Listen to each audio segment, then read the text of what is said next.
everyone, welcome back to my YouTube channel My Cup of Tea. In today's lecture I will be teaching you guys about the pharmacology for respiratory system, in which we will be discussing about the drugs used in treatment of cough. Okay, and for the reference I am using the book that is medical pharmacology for medical graduates by Tara Shanbag and Smitha Shinoy. Okay, so without wasting any time, let's quickly get into the video now.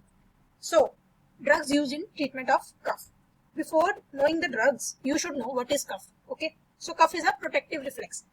एक तरह से कफ क्या है, एक तरह से protective reflex है जो कि intended to remove the irritants and the accumulated secretions from the respiratory passages. Okay, ये एक तरह से क्या हेल्प करता है, कफ एक तरह से प्रोटेक्टिव रिफ्लेक्स है जो कि हेल्प करता है हमें फॉर रिमूविंग द इरिटेंट्स. जो भी इनहेल करता है पेशेंट या कोई भी इंसान, अगर कभी कोई भी इरिटेंट आपके अंदर चले जाता है तो आप उसको कफ के थ्रू आउट कर सकते हो. एंड अक्यूमुलेटेड सिक्रीशन, आपने देखा है कि बीइंग अ फिजियोथेरेपिस्ट हम चेस्ट पीटी देते हैं पेशेंट को, तो वो इसीलिए देते हैं कि जो भी अक्यूमुलेटेड सिक्रीशंस है वो आउट हो जाए. तो आपको ये डेफिनेशन क्लियर हो गई है आई थिंक सो कि एक तरह से प्रोटेक्टिव रिफ्लेक्स है एंड रिमूव करता है इरिटेंट्स को and as well as accumulated secretions को from the respiratory passages. Done. Then you should know about the classification of the drugs. So एक तरह से ये 4 क्लासिफिकेशंस है. ओके, एक है antitussive, the another one is pharyngeal demulcents, the third is expectorants and the fourth is mucolytics.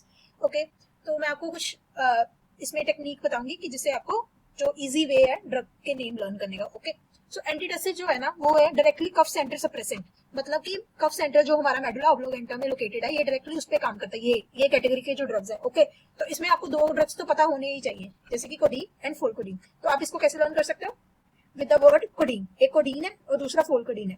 And third drug एक और आप अगर लर्न करना चाहो तो नोस्कैपिन है, क्योंकि ये 3 मेन ड्रग्स है जो हम यूज करते हैं.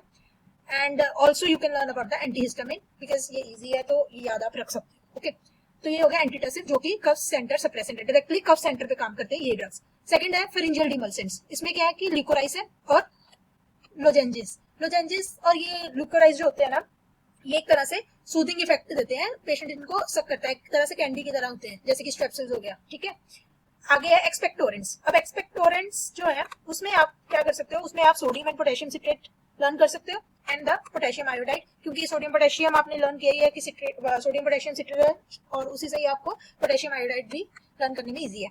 The fourth is mucolytics. उसमें आपको बताना चाहिए bromhexine, acetylcysteine and carbocysteine. Okay, cysteine है तो इससे आप लाइटिक्स में ये याद रखो कि 2 सिस्टीन वाले, एंड ब्रोमहेक्सिन तो वेरी इंपॉर्टेंट है. ठीक है, इसमें तो ये इससे हमारा क्लैरिटी हो गई है कि हमने 4 कैटेगरीज ऑफ ड्रग पढ़ ली है और एक डेफिनेशन पढ़ी है कफ की. अब कफ भी आगे क्लासिफाइड है 2 में. Okay, cough is also classified into 2, that is productive cough and non productive cough. Productive cough मतलब कि स्पूटम है उसमें. ठीक है जी, जो कफ वो वाली कफ जो स्पूटम को आउट करती है. ठीक है, इट हेल्प्स टू क्या करेगी फिर वो, it helps to clear the airway.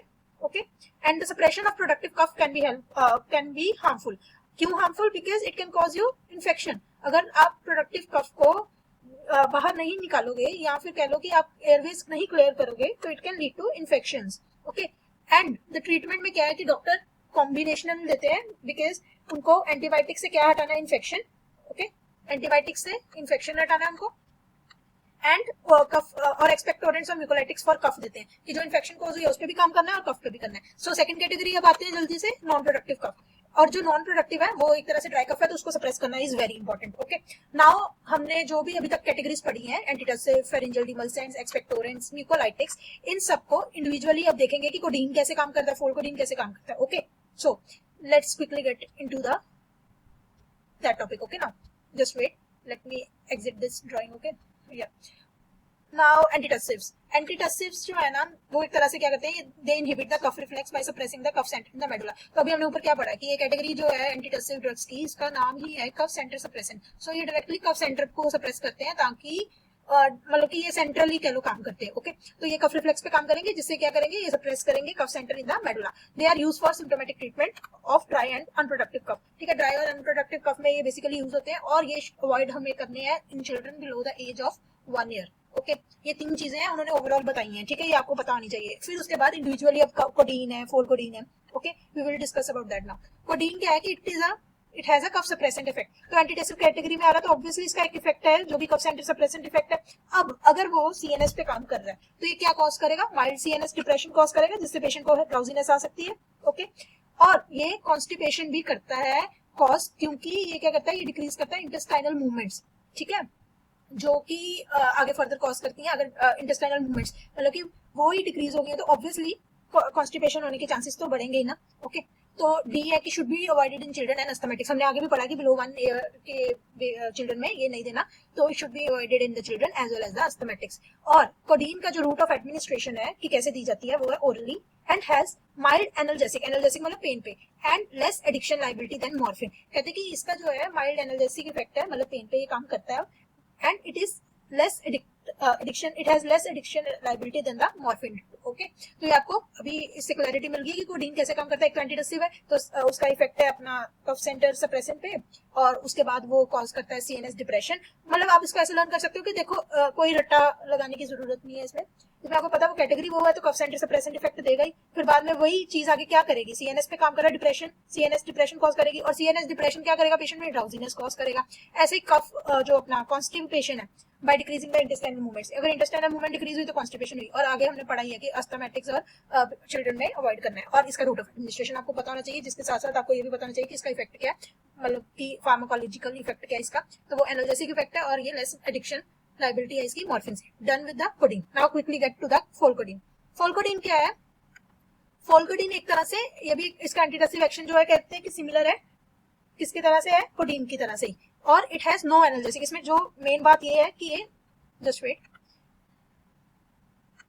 हाँ ये क्या है, एक तरह से इसका जो है एनाल्जेसिक इफेक्ट कुछ नहीं है, एंड और एडिक्शन लाइबिलिटी भी नहीं है। ओके उसमें हमने दो चीजें पढ़ी थी ना, एडिक्शन लाइबिलिटी मॉर्फिन से कम है, और अपना जो एनाल्जेसिक है वो भी है माइल्ड इफेक्ट। ओके इसमें दोनों नहीं है। ये भी ऑरली दिया जाता है, रूट ऑफ एडमिनिस्ट्रेशन इसका भी आपको एक तरह से इसको लर्न करने में इजी रहेगा कि पहले उसका एक्शन बताना चाहिए, फिर वो रूट ऑफ एडमिनिस्ट्रेशन क्या है। ओके ये चीजें आपको क्लियर होनी चाहिए। तो अभी के लिए आपको ये पता लग गया कि फोलकोडीन जो है वो एक तरह से उसका एक्शन जो है वो सिमिलर टू कोडीन है, और इसके पास नो एनाल्जेसिक और एडिक्शन लाइबिलिटी है, ठीक है, and it is administered orally and long duration of इसका एक्शन है। फिर नोस्केपीन है। नोस्केपीन में क्या है कि एन ओपियम एल्कलॉइड, ये एक तरह से एल्कलॉइड है, ठीक है, opium alkaloid has a potent antitussive effect. इसका भी अच्छा खासा एक एंटीडेसिव इफेक्ट प्रोवाइड करता है ये भी।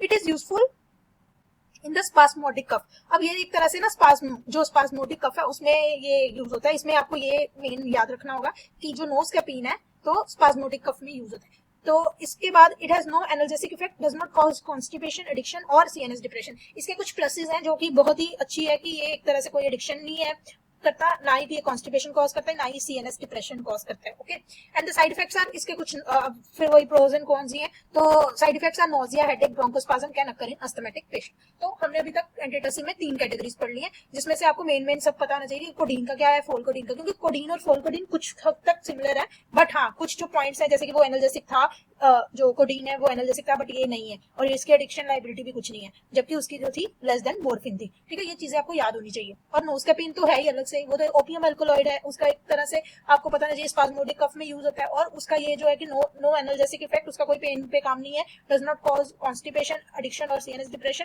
और उसके कुछ साइड इफेक्ट्स जो है वो यही है कि nausea, headache and bronchospasm occur in asthmatic. इसे हमने 3 कैटेगरी लर्न कर ली है।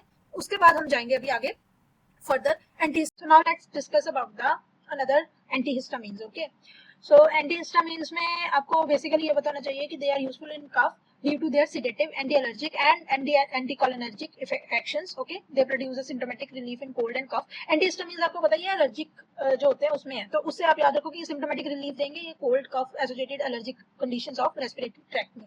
तो हमने 4 कैटेगरीज पढ़ चुके हैं। अब हम जाएंगे quickly to the pharyngeal demulcents. Okay, so pharyngeal demulcents में क्या है कि आपको मैंने आगे भी बताया था कि they cover the syrups, lozenges, linctus and और ल्यूकोराइज। ओके ल्यूकोराइज एक तरह से मुलट्टी को ही कहते हैं। They may be used when the cough arises due to irritation above the larynx. तो अपर रेस्पिरेटरी ट्रैक्ट वगैरह जो है उसमें अगर कुछ इंफेक्शन आती है या कुछ कह लो कि उसमें कुछ प्रॉब्लम आती है, इरिटेशन या कुछ भी ऐसा, तो ये उसको उस पर काम करते हैं। Okay they increase the salivation. अब आपको पता है कोई भी कैंडी टाइप या कुछ भी हम लेते हैं अगर, तो उससे सलाइवेशन मतलब कि जो है सलाइवेशन इंक्रीज होती है, and they produce a soothing effect. उसको सक करके ही पेशेंट को सूदिंग इफेक्ट होता है इन्फ्लेम्ड म्यूकोसा में। Okay so syrup is concentrated solution of sugar. एक तरह से सिरप जो होता है वो शुगर ही होती है कंटेनिंग द ड्रग्स। ओके तो वो क्यों उसमें शुगर का कंटेंट हाई होता है, क्योंकि वही जो है वही आगे जाके mask the bitter taste of drug, तो मतलब वही उसके ड्रग के बिटर टेस्ट को कम करता है। फिर उसके बाद लोजेंजी जो है वो है कि solid dose form placed in the mouth and संग। ये एक तरह से क्या है, वही मैंने आपको बताया था जैसे स्ट्रेप्सिल्स होती है वैसे ही है बिल्कुल, and it dissolve slowly to liberate the active ingredient. It soothing the irritated mucosa of the throat. और इसमें आप याद रख सकते हो कि ये एक तरह से डाइक्लोलीन है, वो एक लोकल एनेस्थेटिक फॉर मतलब सोर थ्रोट है, ठीक है। फिर लिंक्टस जो होता है ना, ये एक तरह से विशियस लिक्विड है जो कि sipped slowly to allow it to trickle down the throat and relieve the cough. Okay, ये एक तरह से क्या है कि ये भी सेम ही चीज होती है। आप इवन आप गूगल भी कर सकते हो तो आपको थोड़ा सा क्लैरिटी मिल जाएगी। एक तरह से ये भी लिक्विड ही है, वो भी मतलब इसका भी वही काम है कि सूदिंग इफेक्ट ही है, जो कि आगे फर्दर क्या करेगा, जो हमें चाहिए एज अ रिजल्ट, हमें क्या चाहिए, हमें कफ से रिलीफ चाहिए ना, तो ये वही प्रोवाइड करते हैं। तो इसमें हम 3-4 कैटेगरीज हमने पढ़ चुके हैं। अब नेक्स्ट है एक्सपेक्टोरेंट्स। इसको म्यूकोकाइनेटिक्स भी कहा जाता है। काइनेटिक्स का क्या मतलब होता है, मूवमेंट। ओके, सो म्यूकस की मूवमेंट कराता है। तो ये क्या करेगा, अगर मूवमेंट इंक्रीज, मतलब कि इसमें एक्सपेक्टोरेंट्स का काम ही है कि म्यूकस का जो है मूवमेंट इंक्रीज करना। तो इससे क्या होगा, they increase the volume of bronchial secretion and reduce the viscosity. Secretion increase करेगा ये, ठीक है, और विस्कोसिटी को डिक्रीज करेगा। क्योंकि विस्कोसिटी डिक्रीज होगी, थिकनेस जो होती है वो डिक्रीज होगी, तभी मूवमेंट थोड़ा फास्ट होगा ना। तो ये इसमें कुछ भी आपको क्रैम करने की जरूरत नहीं है, आपको नाम से ही पता लग रहा है कि एक्सपेक्टोरेंट्स है और म्यूकोकाइनेटिक्स है, तो मूवमेंट करानी है। तो they increase the volume, volume increase की है, विस्कोसिटी डिक्रीज की है, एंड कफ बिकम, क्यों, और इसके एज अ रिजल्ट क्या होगा, जब विस्कोसिटी उन्होंने डिक्रीज की है, थोड़ा लिक्विड फॉर्म में आ गया ना, तो जो कफ है become less tiring and protective. ठीक है, प्रोडक्टिव मतलब लिक्विड फॉर्म ही होता है, ठीक है। दे इंक्लूड आयोडाइड्स, क्लोराइड्स, हमने ऊपर इसमें पढ़ा भी था कि सोडियम था, सोडियम एंड पोटेशियम क्लोराइड था, ठीक है। तो ये चीजें आपको पता होनी चाहिए। Okay, then come to mucolytics. अब लाइटिक्स है और म्यूको है। Muco means mucus and lytics means break. तो अब ये क्या करेंगे, ये बॉन्ड को ब्रेक करेंगे, ठीक है। These agent break the thick tenacious sputum and lower the viscosity of sputum so that sputum comes out easily with less effort. Okay, तो ये सारा कुछ यही है कि एक तरह से कि उसका काम था कि वो अपना ब्रोंकियल सिक्रीशन की वॉल्यूम को इंक्रीज करके रिड्यूस करता था उसकी विस्कोसिटी, ताकि कफ जो है लेस टायरिंग और प्रोडक्टिव हो जाए, ठीक है। तो पैसेज क्लियर हो जाए, जो हमारे रेस्पिरेटरी पैसेज में सिक्रीशन है वो क्लियर आउट हो जाए। और म्यूकोलाइटिक्स क्या है, वो म्यूकस के बॉन्ड्स को ब्रेक करता है बेसिकली, ठीक है। और इससे भी यही है कि बाहर निकालना, तो बाहर निकालने के लिए यही है कि उन्होंने विस्कोसिटी को रिड्यूस कर दिया, जिससे sputum comes out easily with less effort. Then come to the another category, that is bromhexine, ठीक है। अगर आपको याद हो तो आपने ब्रोमहेक्सिन जो है ऊपर पढ़ा था ना ये नेम, तो ये उसी में ही आता है, ये म्यूकोलाइटिक्स में ही आता है ब्रोमहेक्सिन। एक तरह से सेमी सिंथेटिक एजेंट है, ठीक है। सेमी सिंथेटिक का मतलब होता है प्लांट बेस्ड। ओके, तो ये ओरली यूज करते हैं, ठीक है। और ओरली यूज करके it has a potent mucolytic and म्यूकोकाइनेटिक, इसके दोनों इफेक्ट्स हैं। म्यूकोलाइटिक भी है और म्यूकोकाइनेटिक भी है। एक तरह से बॉन्ड ब्रेकिंग इफेक्ट भी है और मूविंग, म्यूकस को मूव करना भी इसका काम है। तो ब्रोमोहेक्सिन लिबरेट्स लाइसोसोम, ये लाइसोसोमल एंजाइम करता है जो फर्दर क्या करते हैं, डाइजेस्ट करते हैं म्यूकोपॉलीसेकेराइड्स। ये एक तरह से बॉन्ड्स ही हैं, ठीक है। तो उसके साथ क्या होगा कि विस्कोसिटी डिक्रीज होगी स्पूटम की, और cough become less tiring and productive. कर आके यही है कि सब में सेम चीजें हैं, बट कुछ चीजें हैं कि वो एक्सपेक्टोरेंट की तरह है, और फिर जो लाइटिक्स वाले हैं उनमें बॉन्ड पे काम करती है, बॉन्ड को ब्रेक करती है, ठीक है। और इसमें जो मेन चीज है वो यही है कि साइड इफेक्ट इसका है राइनोरिया एंड लैक्रिमेशन, मतलब कि आंखों में पानी आना, या फिर नाक में, नाक मतलब वही जैसे कोल्ड में होता है, वो सारी चीजें। ओके, तो इससे हमारी ये वाली भी कैटेगरी जो है वो कवर अप हो रही है। Okay, now coming to the acetylcysteine and carbocysteine. हमने ब्रोमहेक्सिन के साथ दो और चीजें पढ़ी थी, एक था एसिटाइलसिस्टीन, एक था carbocysteine. So acetylcysteine is a mucolytic used as an aerosol in the treatment of cough. अब ये क्या करता है, दोनों ही, ये acetylcysteine and carbocysteine open disulphide bonds in mucoprotein of sputum and sputum become, अब देखो वो जो था ना ब्रोमहेक्सिन, वो डाइजेस्ट करके करता था ये चीजें, लाइसोसोमल एंजाइम, मतलब कि उसमें लाइसोसोमल एंजाइम जो है वो आगे फर्दर, मतलब जब भी ब्रोमहेक्सिन जो है लिबरेट करता था लाइसोसोमल एंजाइम को, वो आगे फर्दर क्या करते थे, पॉलीसेकेराइड्स को डाइजेस्ट करते थे, जिससे क्या होता था, विस्कोसिटी ऑफ स्पूटम डिक्रीज हो जाती थी and cough become less tiring and productive. जबकि एसिटाइलसिस्टीन और कार्बोसिस्टीन क्या करते हैं, ये open disulphide bonds in mucoproteins of sputum.